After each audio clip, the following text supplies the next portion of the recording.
यही हिदायत याफ्ता है, यही कामयाब लोग हैं। तो कामयाब वो है जो वक्त पे जिहाद करता है, और कामयाब वो है जो वक्त पे सब्र करता है। तो जिंदगी में सब्र और स्ट्रगल, जद्दोजहद, ये दोनों जरूरी है। वक्त पे सब्र करना और वक्त पे गर्दनें कटाने के लिए मैदान में निकल जाना, यह दोनों हुनर जिस कौम के पास होगा वही कौम फातेह होगी। वाह वाह माशाअल्लाह। नारे तकबीर, नारे रिसालत। उलमाए अहले जिंदगी का मकसद ही है अल्लाह की इबादत। वमा खलक़तुल जिन्न वल इंस इल्ला लियअबुदून। इंसान और जिन्नात को अल्लाह ने इबादत के लिए पैदा किया। तो हमारे पैदा होने का मकसद है कि हम खुदा की इबादत करें। बाकी इबादत करना हमारा काम है और हमें पालना ये अल्लाह का काम है। अल्लाह रब्बुल इज़्ज़त ने हमारे लिए ज़मीन बनाई, अल्लाह ने हमारे लिए आसमान बनाया, अल्लाह ने हमारे लिए सूरज और चाँद बनाए, अल्लाह ने हमारे लिए मौसम को बदल बदल के पेश किया ताकि मेरा जीना मुश्किल ना हो जाए। सिर्फ गर्मी का मौसम रहता तो जीना मुश्किल हो जाता, सिर्फ सर्दी का मौसम होता तो भी जीना मुश्किल हो जाता, सिर्फ बारिश का मौसम रहता तो भी जीना दोहर हो जाता। वो अल्लाह रब्बुल इज़्ज़त का बेपनाह करम है कि हमारी तबीयत चूँकि तब्दीली पसंद है, इसलिए अल्लाह ने हमें अलग अलग मौसम दिया। अल्लाह रब्बुल इज़्ज़त ने रात भी बनाया ताकि मैं आराम कर सकूं, अल्लाह ने दिन दिया ताकि मैं काम कर सकूं।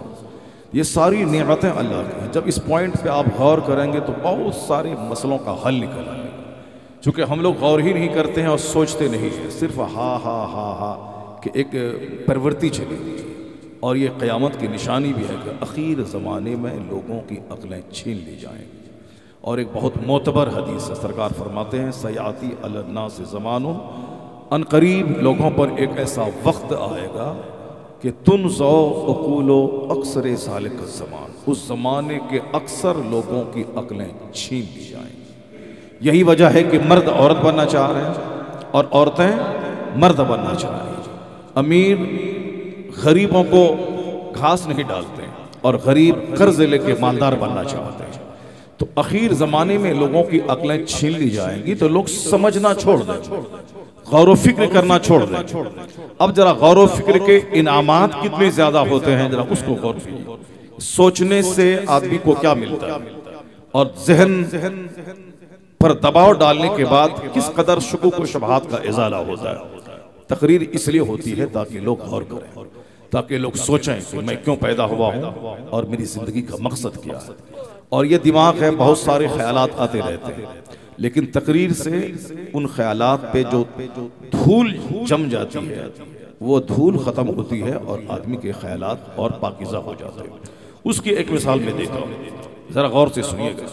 ग़ज़वे हुनैन में मुसलमानों को कसरत से माली गनीमत मिला और बहुत ज़्यादा माल मिला। इस्लाम में जितनी भी जंगें हुई सबसे बड़ी, सबसे ज़्यादा फतूहात वाली जंग ग़ज़वे हुनैन।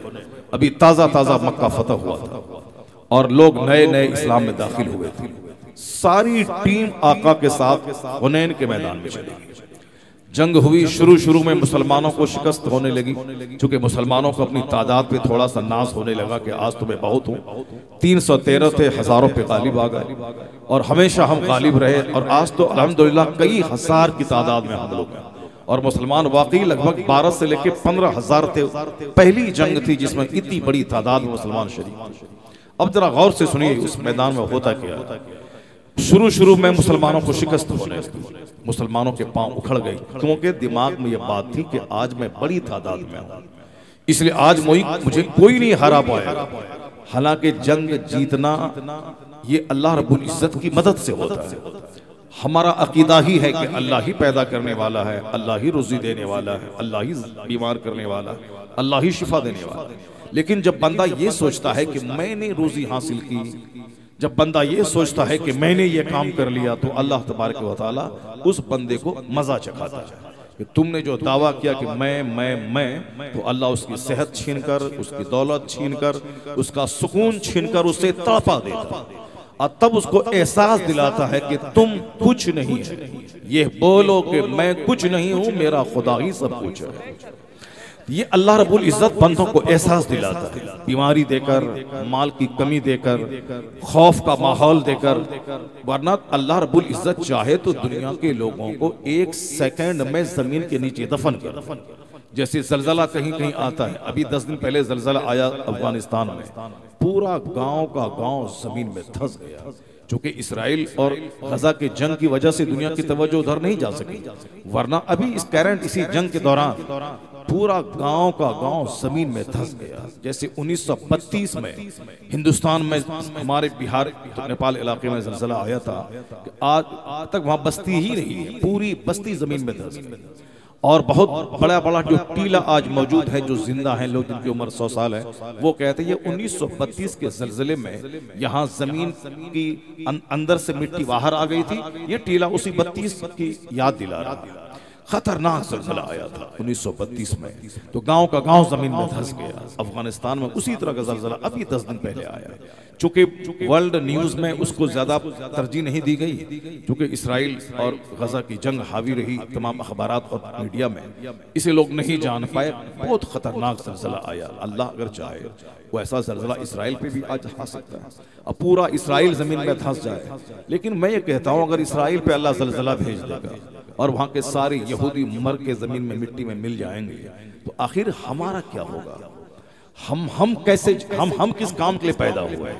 तो फिर हम तो शराब पीते रहेंगे, हम तो ज़िना करते रहेंगे, हम तो झूठ बोलते रहेंगे, हम तो मस्जिदों को वीरान करते रहेंगे, हम तो गरीबों को पर जुल्म करते रहेंगे, हम तो माँ बाप की नाफरमानी करते रहेंगे, हम तो शरीयत के कानून का मजाक उड़ाते रहेंगे। अल्लाह रब्बुल इज़्ज़त वो नहीं है कि वो मस्जिदों को खुद से बचा ले और हमें मस्ती करने दे, नहीं। अल्लाह तबारक व तआला हमें काफिरों की निगाहों में वक्ती तौर पर जलील बनाकर और हम पर अजाब नाजिल करके, इन काफिरों को मेरी गर्दन पर मुसल्लत करके अल्लाह तबारक व तआला हमें जलील नहीं करना चाहता, वो हमें जगाना चाहता है, वो हमें अपने मकसद के तई बेदार करना चाहता है। ये तुम्हारी बदअमली की सजा है कि काफिर तुझ पर मुसल्लत है।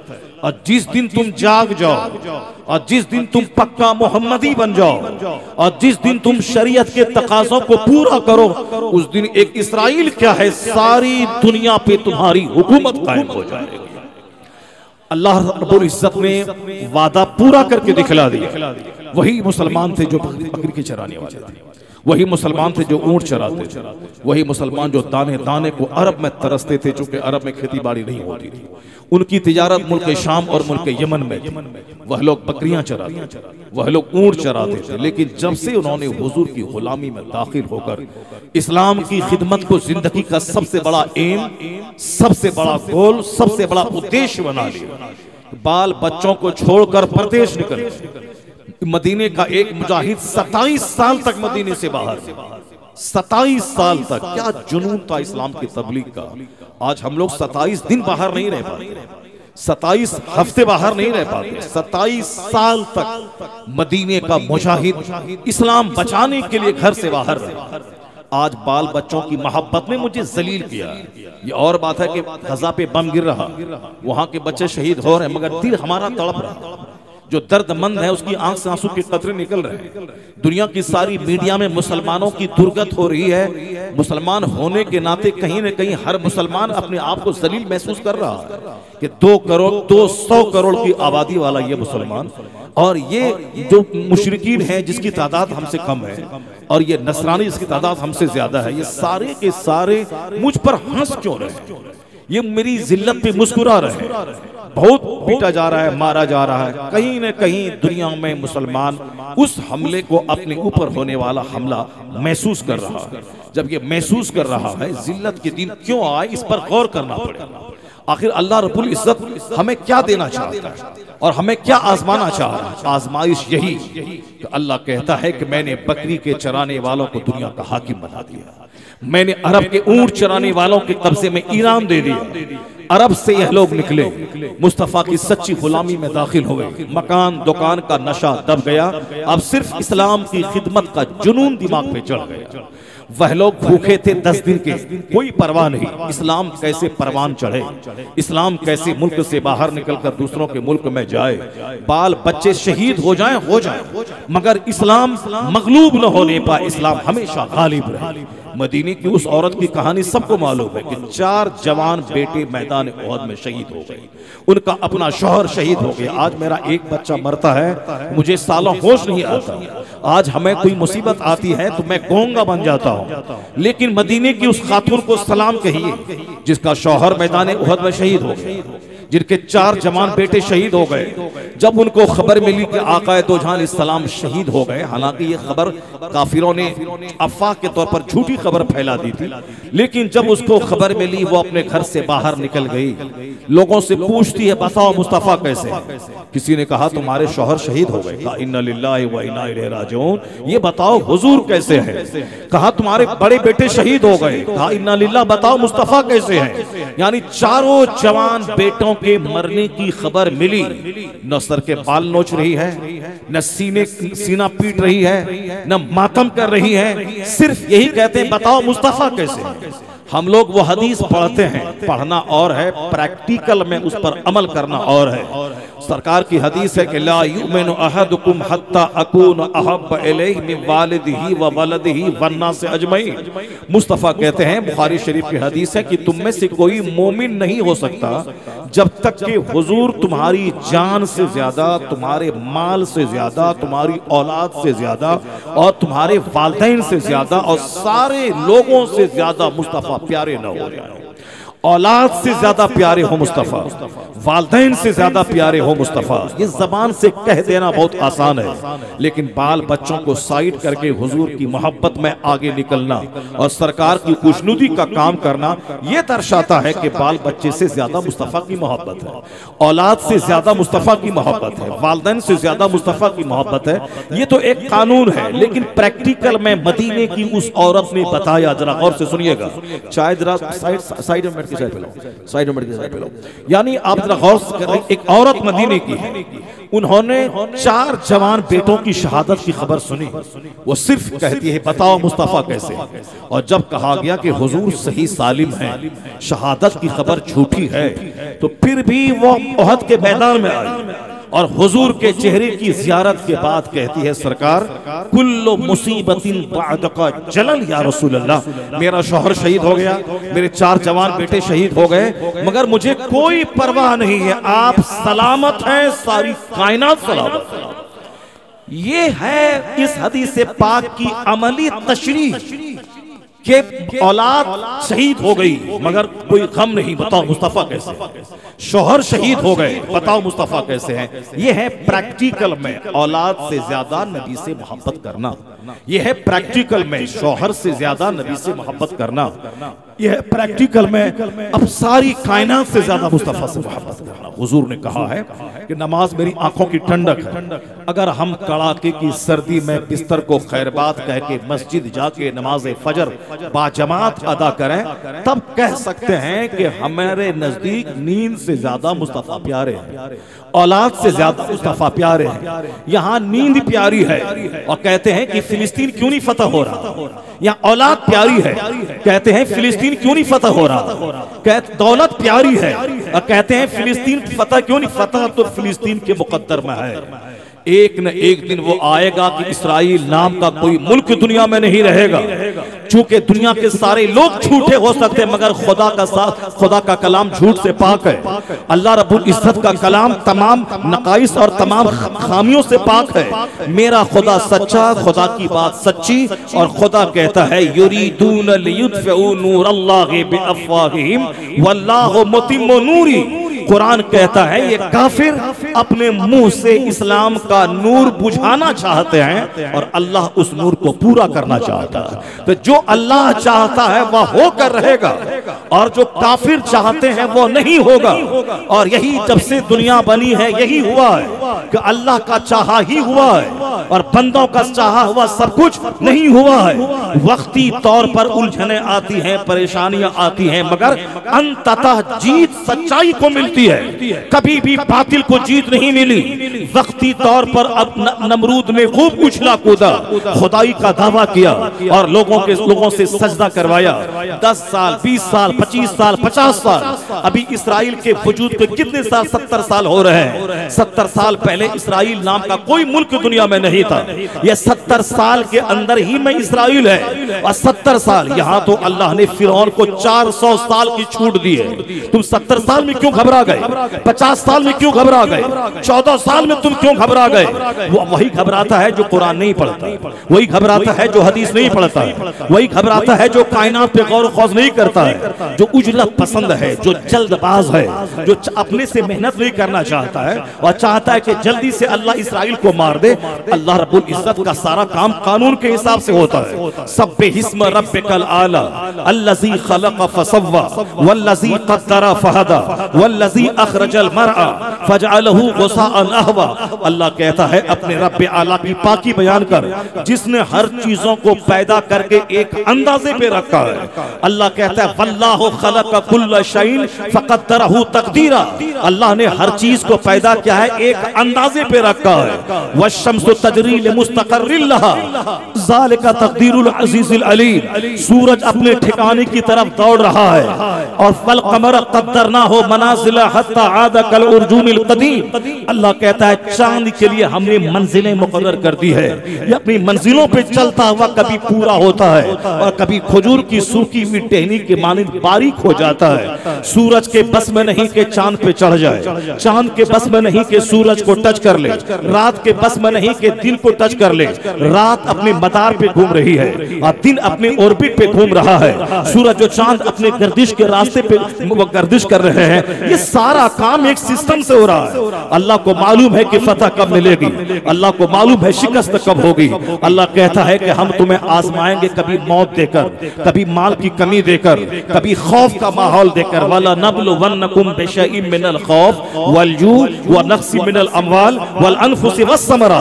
हम तुम्हें टेस्ट करेंगे, क्योंकि हम तुम्हें जिंदगी देना जानते हैं तो हम तुम्हें मौत भी देना जानते हैं। हम अमन देना जानते हैं तो हम खौफ का माहौल भी देना जानते हैं। हम तुम्हें सेहत देना जानते हैं, हम तुम्हें बीमार भी करना जानते हैं। हम तुम्हें दौलतमंद करना जानते हैं, हम तुम्हें गरीबी बनाना जानते हैं। हम तुम्हें अच्छा प्यारा हाकिम उमर इब्न अब्दुल अजीज जैसा देना जानते हैं, तो हज्जाज इब्न यूसुफ जैसा कातिल भी तुझको देना जानते हैं। इसलिए तुम गौर करना, अगर मुसीबतों के वक्त में तुमने सब्र किया और कहा कि सारी मुसीबतें अल्लाह की तरफ से है, अल्लाह ही मुसीबतों को दूर करने वाला है, हम अल्लाह ही की तरफ से दुनिया में आए हैं और हमें अल्लाह ही की तरफ लौट के जाना है। अगर तुमने मुसीबतों पे ऑल फॉल नहीं बका कि अल्लाह कहाँ है, रसूलुल्लाह कहाँ है, गौसे आज़म कहाँ है, अगर तुमने ऑल फॉल नहीं बका, खामोशी के साथ तुमने मुसीबतों पे सब्र किया, तो अल्लाह कहता है ये वह लोग हैं जिस पर खुदा की रहमतें नाजिल होती है। यही हिदायत याफ्ता है, यही कामयाब लोग हैं। कामयाब वो है जो वक्त पे जिहाद करता है और कामयाब वो है जो वक्त पे सब्र करता है। तो जिंदगी में सब्र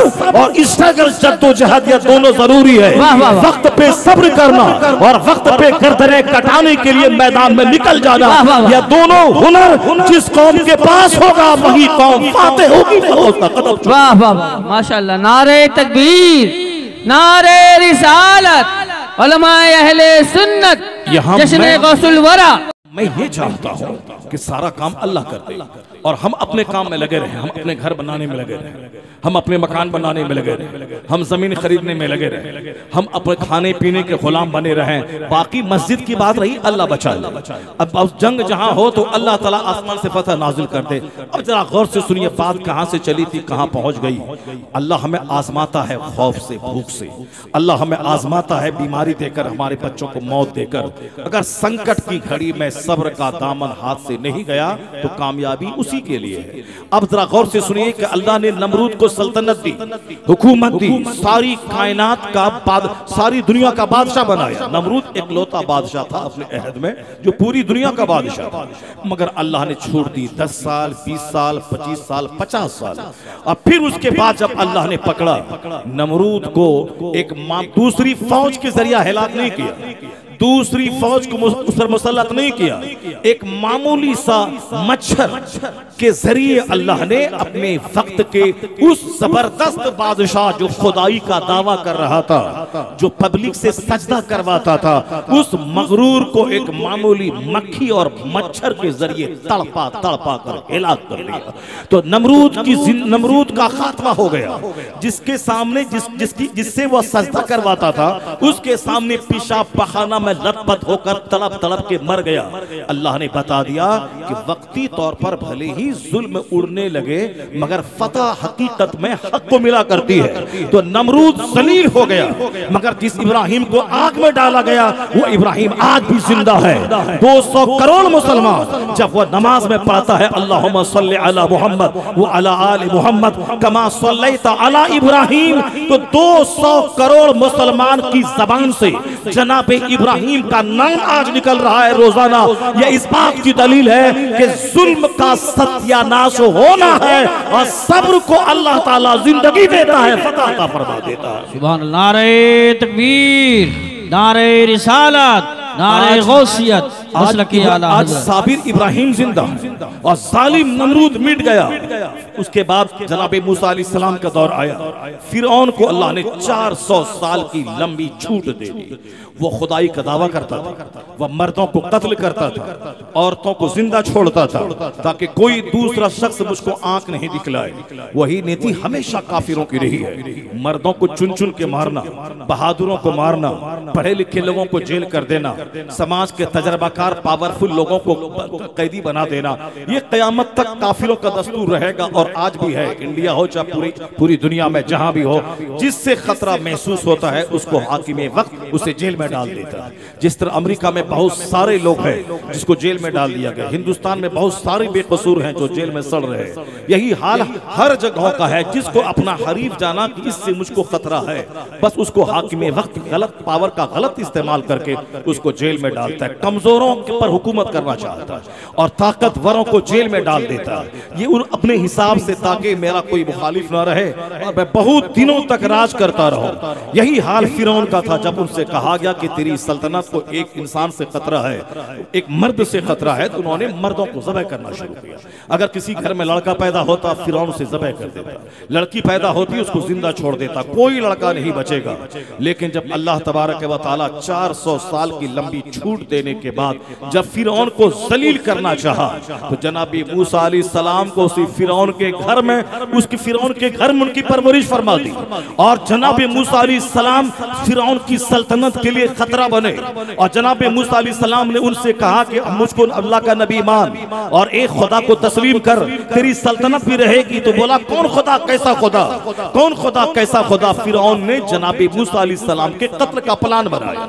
उसे लगा कि ये जिंदा रहा और मेरे घर में परवान चढ़ा, उनकी परवरिश हुई और लगता है कि मेरी सल्तनत के लिए खतरा है। तो उन्होंने जनाबे मूसा अलैहिस्सलाम के कत्ल का प्लान बनाया।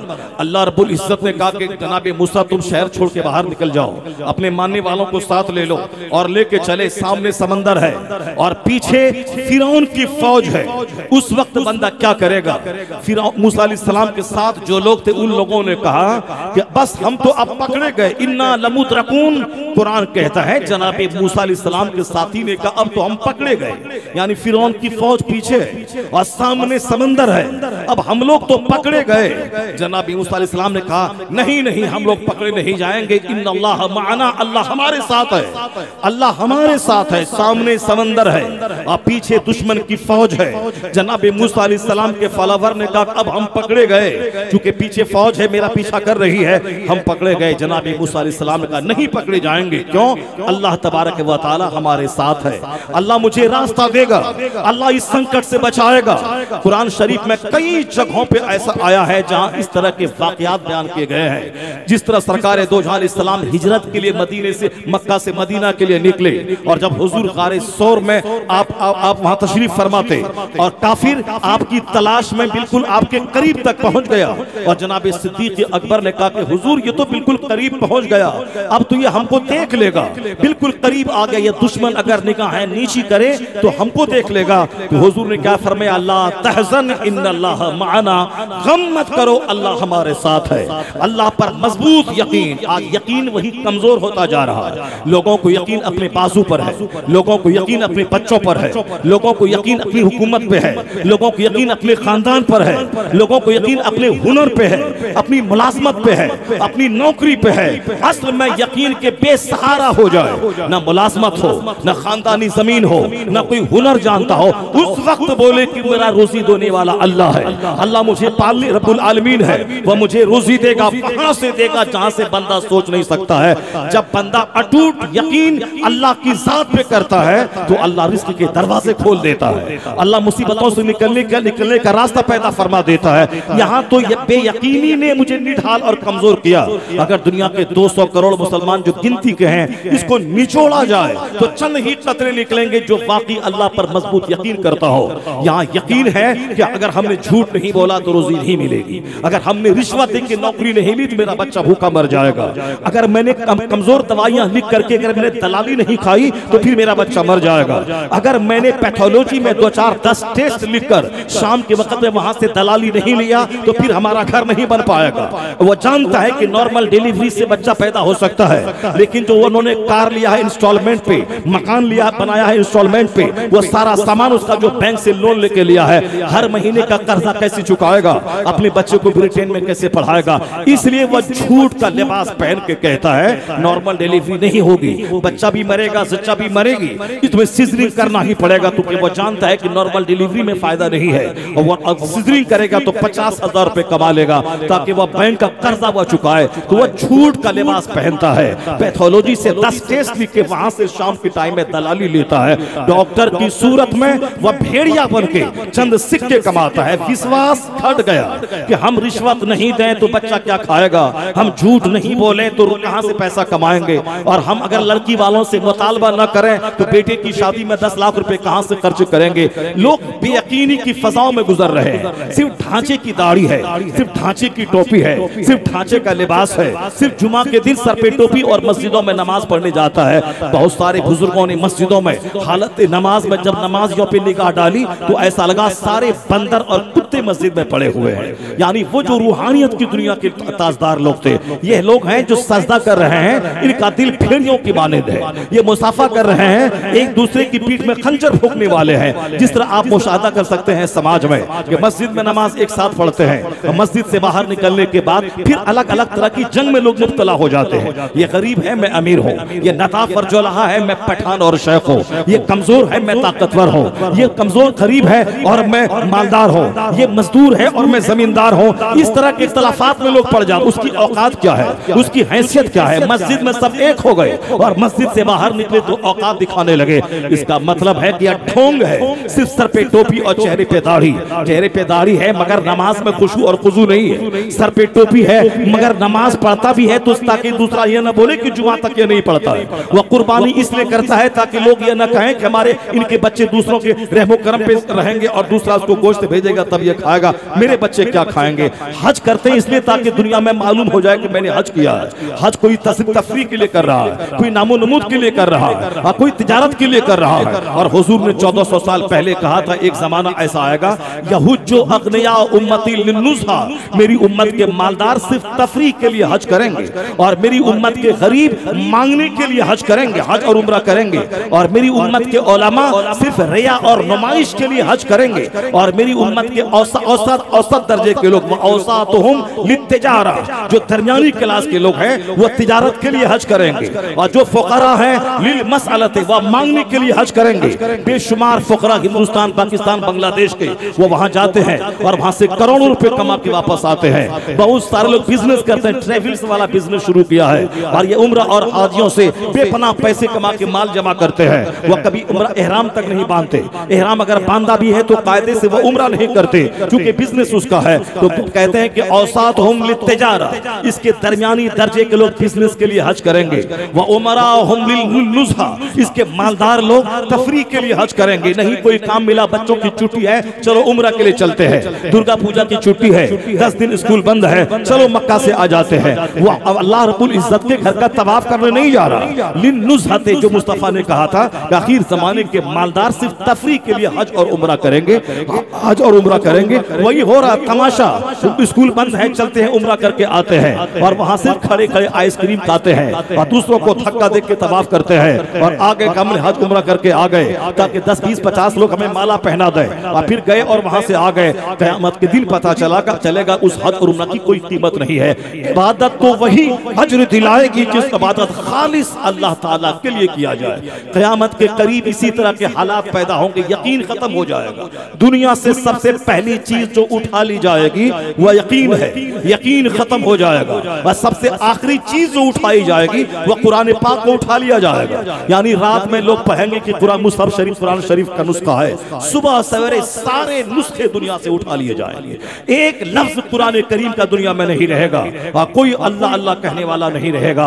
उन शरीरों पे क़यामत कायम होगी और उस क़यामत के कायम होने से पहले वह दौर आएगा कि पूरी दुनिया में इस्लामी सल्तनत कायम होगी और हर जगहों पे इस्लामी झंडा लहराएगा। यहाँ तक कि कोई कच्चा और पक्का घर नहीं बचेगा मगर वहाँ अल्लाह इस्लाम का कलमा दाखिल फरमा देगा। हदीस में आया है कि अगर कोई यहूदी किसी दरख्त की आड़ में छुपा होगा, वह दरख्त कहेगा ए मुजाहिद यहाँ यहूदी छुपा है, मुजाहिदे इस्लाम वहाँ जाएंगे, या तो वह कलमा पढ़ेगा या फिर वह या नहीं तो कत्ल किया जाएगा। इस तरह दुनिया में सिर्फ एक मजहब मजहब इस्लाम होगा और एक मसलक अहले सुन्नत व जमात होगा और कई साल तक जनाब ईसा अलैहिस्सलाम की हुकूमत दुनिया में रहेगी और जनाब इमाम मेहदी आएंगे। उस वक्त इस्राइल नाम का कोई मुल्क नहीं रहेगा, सिर्फ फिलिस्तीन बच जाएगा, मक्का मदीना अरब बच जाएगा। इसलिए यहूदियों को खतरा है कि उस दिन के आने से पहले मैं गज़ा को मिटा दूं। मगर आज 70 साल की जंग बता रही है, कोई दूसरा मुसलमान होता, कोई दूसरा खित्ता होता, वो खित्ता मिट गया होता। मगर इमामुल अंबिया की इमामत की सरजमीन है वो, अंबिया मुरसलीन की पैदाइशी जमीन है वो, बेशुमार अंबिया कराम अंबिया मुरसलीन का मस्कन है वो जमीन। इसलिए मुसीबतें आती हैं, छट जाती हैं, फिर दोबारा इस्लाम तलावर दरख्त की तरह वहां मौजूद होता है। फिलिस्तीन की माओं को सलाम करें, हमारी माए बुज़दिल है जो हम जैसे बुज़दिलों को जन्म देती है, मगर वहां की माए मुजाहिदों को जन्म देती हैं जो अपने बाल बच्चों का अंजाम देखने के बावजूद फिलिस्तीन छोड़ता नहीं है। आज 70 साल से लोग शहीद हो रहे हैं। अगर दूसरा शख्स होता कि मध्य प्रदेश में रहना मुश्किल है, यहाँ से हिजरत करके उत्तर प्रदेश चला जाता, हिजरत करके बंबई चला जाता, कर्नाटक चला जाता, वहां 70 साल से बमबारूद गिर रहे हैं और 70 साल से मुजाहिदीन शहीद हो रहे हैं। मगर वहां की माओ को मैं सलाम कहता हूं कि शहादत के बावजूद वह फिलिस्तीन छोड़ते नहीं है, बल्कि उसे मानना है कि मैं हुजूर के फरमान के मुताबिक मेरी नस्ल में से एक गिरोह आएगा जिनके हाथों मस्जिद अक्सा फतह होगा, फतह होगी ये मस्जिद और फिर इस्लामी अजमत का झंडा लहराएगा।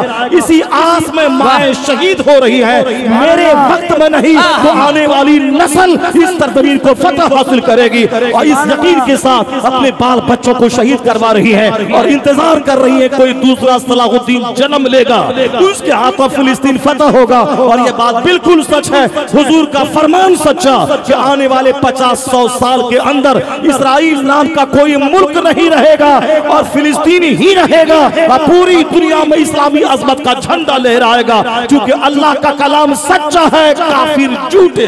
बेशक तकबीर, नारा रिसालत। मगर अल्लाह ताला सिर्फ मेरा इम्तिहान लेना चाहता है। अल्लाह चाहता है कि तुम मुजाहिद कब बनोगे, तुम मैदान में कब निकलोगे। अल्लाह देखना चाहता है कि तुम्हारे हाथ में तलवार कब आएगी। अल्लाह देखना चाहता है कि तुम जुल्म के खिलाफ ज़बान कब खोलोगे। और जिस दिन एक कदम तुम आगे बढ़े, अल्लाह की रहमतें 10 कदम तेरा इस्तेकबाल करेंगी और तुम अल्लाह की तरफ चलना शुरू करो, अल्लाह की रहमतें तेरी तरफ दौड़ के तेरा इस्तेकबाल करेंगी। पहले वह यकीन तो पैदा हो जाए, मैं राह खुदा में निकल तो जाऊं, मेरी ज़बान तो खुल जाए, मुझको तो लगे कि इस्लाम सबसे पसंदीदा मजहब है, मुझको तो लगे कि इस्लाम की खातिर मैं बाल बच्चे औलाद वतन सबको कुर्बान करने का जज्बा रखता हूँ, क्योंकि कुदरत का सारा काम एक नियमानुसार होता है। नहीं होता है कि मैं चलूं पूरब की तरफ और काबा पहुंच जाऊं, ऐसा नहीं होता है कि मैं मेहनत नहीं करूं और मेरा बच्चा डीएम बन जाए। यहाँ इस दुनिया में नहीं होता है कि मैं धान रोपूं और वहां से गेहूं निकल जाए, इस दुनिया में नहीं होता है। मैं आम का पेड़ लगाऊं, वहां से सेब निकल जाए, इस दुनिया के कानून के हिसाब से ये नहीं होता है। जो मौजज़ा था तो वह मौजज़ा का मतलब ही होता है कि जो काम जो दिमाग में न आ सके, जो आदमी की अक्ल में न समा सके, खर के आदत के तौर पर जो काम हो, अगर नबी से सरजद हो तो मौजज़ा है। अगर वही काम किसी वली से सरजद हो तो फिर वह काम क्या है? वह करामत है। तो करामत और मौजज़ा को प्रैक्टिकल जिंदगी में नहीं मिसाल दिया जाएगा। वह सरकार गौसे आजम से 70 मुरीद के घर चले गए, ये एक करामत है। वह गौसे आजम है जो 12 साल की डूबी कश्ती वापस कर दी, ये करामत है। और प्रैक्टिकल क्या है? प्रैक्टिकल यह है कि गौसे आजम अपने वतन ईरान से चल के बगदाद आए, 25 साल तक रात रात भर जाग के किताबें पढ़ी, उन्होंने चिराग की रोशनी में आंख जलाया, किताब का मुताला किया। वो गौस जो पैदा होते ही मादरजाद वली थे, माँ के पेट में वली थे, उसे चिराग की रोशनी में आंख जलाने की क्या जरूरत थी? उसे किताब पढ़ने की क्या जरूरत थी? वो है करामत जो माँ के पेट से आवाज निकलती थी। वो है करामत जो सरकार गौसे आजम हल लेके निकले तो बैल मुड़ के कहा कि तू इस काम के लिए नहीं पैदा हुआ है। ये करामत है। गौसे आजम से पूछा, हुजूर आप अल्लाह के वली हैं, ये कैसे पता चला आपको? गौसे पाक कहते जब मैं मकतब पढ़ने जाता था तो मैं देखता था फरिश्ता आगे आगे चल रहा है और फरिश्ता कहता था बच्चों रास्ता खाली कर दो, अल्लाह का वली अब्दुल कादिर यहाँ से गुजरने वाला है। और जब मैं मकतब पहुँचता था तो फरिश्ते कहते थे कि बच्चों जगह खाली कर दो, यहाँ अल्लाह का वली अब्दुल कादिर बैठेगा। जो अल्लाह के वली मादरजाद थे, वह बचपन से ही थे, माँ के पेट से थे, उसे बगदाद का सफर करके 25 साल तक किताबें पढ़ने की क्या जरूरत थी? रात भर मेहनत करने की क्या जरूरत थी? उसे किताबों को खंगालने की क्या जरूरत थी? 40 दिन से भूखे प्यासे हैं, बन जंगल की तरफ निकल गए, दरख्त के पत्तों को खा लिया, गिरी पड़ी सब्जी मिली, उसको खा के भूख मिटाया और फिर किताब पढ़ने लगे। ये है अमली जिंदगी, ये है प्रैक्टिकल। इसी से इस्लाम जिंदा होता है, इसी से दुनिया का कारोबार चलता है, इसी से लोगों को प्रेरणा मिलता है, इसी से लोगों को रोशनी मिलती है। ये है प्रैक्टिकल लाइफ। और 70 मुरीद के घर चले गए, वो है करामत। और करामत को प्रैक्टिकल लाइफ में उसे नाफिज नहीं किया जाता है। वह करामत इसीलिए है ताकि लोग जान ले कि जादूगर नहीं है, अल्लाह के वली है, ताकि लोग जान ले ये मौजज़ा है, अल्लाह के नबी है। सूरज को पलटा दिया, ये अल्लाह के नबी है, ये मौजज़ा है। ये मौजज़ा बता रहा है कि जादूगर नहीं है, अल्लाह के नबी है। और बाकी प्रैक्टिकल क्या है? प्रैक्टिकल यही है कि जब मक्का में रहना दुश्वार हो गया तो हुजूर मक्का छोड़ के मदीना जा रहे हैं और काफिरों की निगाहों से छुपने के लिए गारे सोर में क़याम फरमा रहे हैं। और फिर रात के वक्त में यहाँ से निकल रहे हैं और फिर रास्ते में जो दुश्वारियां हो रही हैं सब झेल रहे हैं। वरना हुजूर एक बार इशारा कर देते, मक्का के सारे काफिर मर गए होते। तो आज इस्लाम यहाँ तक नहीं पहुँचता, इसलिए कि मुस्तफा का विसाल हुआ, विसाल के बाद इस्लाम का भी विसाल हो जाता। चूंकि कौन था जो इशारा करके पत्थर को काफिरों को मार देता? कौन डूबे सूरज को ले आता, डूबे सूरज को पलटा देता? कौन चांद के 2 टुकड़े कर देता? तो मुस्तफा ने प्रैक्टिकल में इख्तियारात के बावजूद उन्होंने एक अमली जिंदगी पेश की है, जिहाद की, जद्दोजहद की, स्ट्रगल की, हिकमत की, तदबीर की, बड़ी तहरीक को आगे बढ़ाने के लिए रात में छुप के मदीना मक्का छोड़ने की और मदीना जाने की, अपना वतन छोड़ने की, 3 साल तक अबू तालिब की घाटी में रह करके वहां कैदोबंद की जिंदगी गुजारने की, दरख्त के पत्तों को खाने की, ताकि मेरा विसाल भी हो जाए तो मेरा गुलाम इसे मॉडल बना के कयामत तक इस्लाम की खातिर कुर्बानी का जज्बा हासिल कर सके। तो सरकारे दो जहां की जिंदगी में ये दोनों पॉइंट्स मिल रहे हैं। सिर्फ मोजज़ात बयान नहीं करना होगा, सिर्फ करामत बयान नहीं करनी होगी। करामत इसलिए है ताकि जान लें कि ये अल्लाह के वली है, जादूगर नहीं है। मोजज़ा इसलिए ताकि लोग जान लें कि अल्लाह के नबी है। बाकी कैसे इस्लाम आगे बढ़ेगा, कैसे दुनिया में फैलेगा, कैसे जिहाद में, कैसे जंग में फतह मिलेगी, उसके लिए हिकमत है, तदबीर है, मैदान से निकलना है, उसके लिए भूखा प्यासा रहना है, अपने लोगों को शहीद करवाना है, हिकमत और तदबीर करनी है। दुआ मुस्तफा मदीने में भी कर सकते थे, मगर मुस्तफा अपने 313 मुजाहिद को लेके मैदाने बद्र पहुंचे। 180 मील 80 किलोमीटर दूर पहुंचे और रमजान का दिन है और वहां खाना पानी का सामान कम है और सवारी भी कम है, हथियार भी कम है, मगर वहां पहुंचे। वो दुआ मदीने में नहीं किया, मैदान बद्र में जाके दुआ की और सब शहादत का जाम पीने का शौक दिलाया। इस्लाम की खातिर कुर्बानी और उस कुर्बानी के इनाम की बात मुस्तफा ने की। जब मैदान निकल गए तो फिर अल्लाह का वादा सच्चा साबित हुआ कि तुम एक कदम आगे बढ़, मेरी रहमत 10 कदम तेरा इस्तेमाल करेगी। तुम मेरी राह में चलना शुरू कर, मेरी रहमत दौड़ के तेरा इस्तेमाल करेगी। अगर तू बैठा घर में रहेगा तो मेरी रहमत से तू महरूम रहेगा। मेरी रहमत इस्तेमाल नहीं करेगी। तू मस्जिद निकल, नमाज़े पंजगाना अदा कर, तू मेरे लिए 30 दिन तक भूखा प्यासा रह, तू मेरे लिए माल खर्च करके तू हज कर, और जब जरूरत पड़े तो अपने बाल बच्चों समेत मैदान जंग में आ जा। मरना तो है ही जिंदगी में, हर पैदा होने वाला मरने के लिए ही पैदा हुआ है। ऐसा नहीं कि अगर कोई फिलिस्तीन में जाके शहीद नहीं हुआ वो सब दिन जिंदा रह जाएगा। हम लोग यहाँ अपने घर में हैं तो 1000 साल तक जिंदा रह जाएंगे, नहीं नहीं, मरना तो सबको है।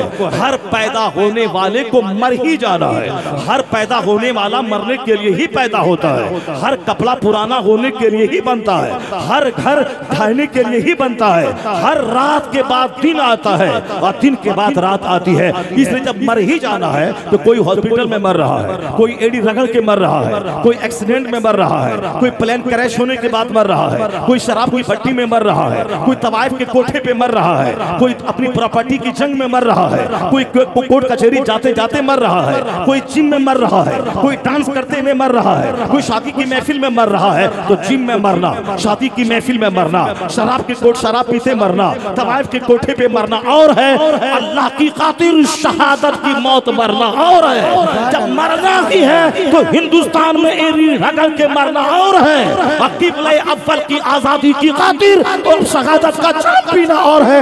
इसलिए हमारी जैसी करोड़ों जिंदगी से उसकी शहादत बेहतर है कि लोग दुनिया के लिए मर रहे हैं, वो आखिरत के लिए मर रहे हैं। बेशक, सुभान अल्लाह, सुभान अल्लाह। मरना तो है ही, जब मरना है ही तो फिर बेहतर है कि गुटखा खा के मत मरो, शराब पी के मत मरो, चोरी करके मत मरो, ज़िना करते हुए मत मरो, ताड़ी पीते हुए मत मरो, नमाज छोड़ते हुए मत मरो, शादी में डांस करते हुए मत मरो, अत्याचार करते हुए मत मरो। हमेशा ज़बान पे कलमा और दुरूद जारी रखो कि मौत को जहां आनी है आ जाए, और जब ज़बान पे कलमा जारी रहा तो दखलल जन्नत, जन्नत में दाखिल हो जाएगा। कलमा ज़बान पे जारी रखो, इसलिए गंदी जगहों पे जाने से बच जाओ। और अभी जिम में मौत ज्यादा आ रही है, लोग हेल्थ हासिल करने जा रहे हैं और वहां मौत उनका पीछा कर रही है। अभी तुमने सुना होगा कि कई एक्टर जिम में मर गए, जवान था, हेल्दी खूबसूरत हीरो था, हैंडसम स्मार्ट, वो जिम ही में जाके एक्सरसाइज करते हुए मर गया।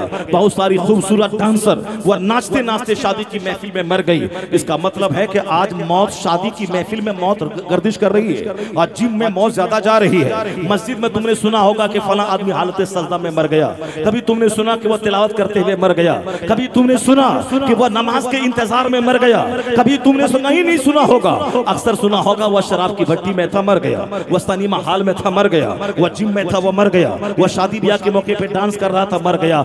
ऐसा नहीं होता कि सारी जिंदगी बद अमल रहे और मौत हमारी कुरान पाक पढ़ते पढ़ते हो जाए। वो तो ताजुश शरीयत थे जो 4 साल की उम्र से पक्के नमाजी थे और जो आला खानदान में पैदा होने के बावजूद वह फाकाकश थे, कभी गुर्बत का रोना नहीं रोया, मेहनतें करके हिंदुस्तान में पढ़कर आलिम फाजिल बन के मिस्र गए, वहां 3 साल में दरियाए नील को नहीं देखा बल्कि सिर्फ किताब पे नजर रखी, तो फिर दुनिया के लाखों बच्चों में मुमताज नंबर से कामयाब हुए। और जब हिंदुस्तान आए, जंगल में है तो भी नमाज है और शहर में है तो भी नमाज है, बचपन से जो नमाजी थे, यही वजह है अल्लाह ने जो सारी जिंदगी नमाज सफर हजर में पढ़ते रहे, ऐसी जबरदस्त मौत अता की कि जुमा का दिन है, असर की नमाज पढ़ने के बाद मगरिब का इंतजार है। ये उलमाए कराम से पूछें कि जो नमाज के इंतजार में रहता है वो हालत नमाज में रहता है। इसलिए अगर मस्जिद में कभी जाओ नमाज पढ़ने के लिए, इमाम साहब 10 मिनट आने में देर कर दे तो घड़ी मत देखना और पीछे मत देखना और कहना कि 10 मिनट वो लेट से आए, तो जितना लेट से वो आएंगे